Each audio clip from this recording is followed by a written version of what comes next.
આજે અહીંયા જમા થયેલા છે કારણ એ છે કે ગઈકાલે જે કાશ્મીરમાં આતંકવાદી દ્વારા ગરીબ નિર્દોષ મુસાફરોને જે નુકસાન પહોંચાડવામાં આવ્યું છે અને મોતના ઘાટ ઉતારવામાં આવ્યા છે એ વાતમાં અમે અહીંયા મુસ્લિમ સમાજ ટોટલી વિરોધ કરી રહી છે અને સરકારને અમે રજૂઆત કરીએ છીએ કે આવા તત્વોને કેમ ઠાર નથી કરવામાં આવતા, કેમ એમને સાચવવામાં આવે છે। અમારી માંગ છે કે આવા તત્વોને તાત્કાલિક ઠાર કરે અને જે કાયદો લાગતો એ લગાડીને એ લોકોને કઈ સહાય આપવાની જરૂર નથી, મોતના ઘાટ ઉતારે। हमारी आज मांग है।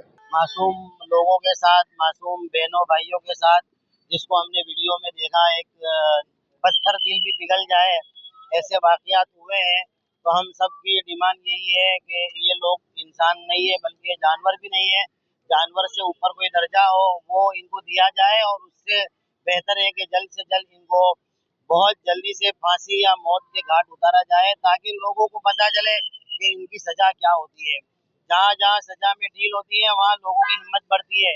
इसलिए मौत का बदला मौत इनको दिया जाना चाहिए, ताकि हमारे मुल्क के अंदर और लोगों की हिम्मत ना हो ऐसे काम करने की। इसलिए हम सरकार से और हमारी मिलिट्री से यही डिमांड करते हैं कि फौरी तौर पर लोगों के दरमियान में लाकर ऐसे लोगों को शूट किया जाए, ताकि लोगों को जो है भरोसा बने और हिम्मत रहे कि आइंदा ऐसा कोई किस्सा नहीं बनेगा।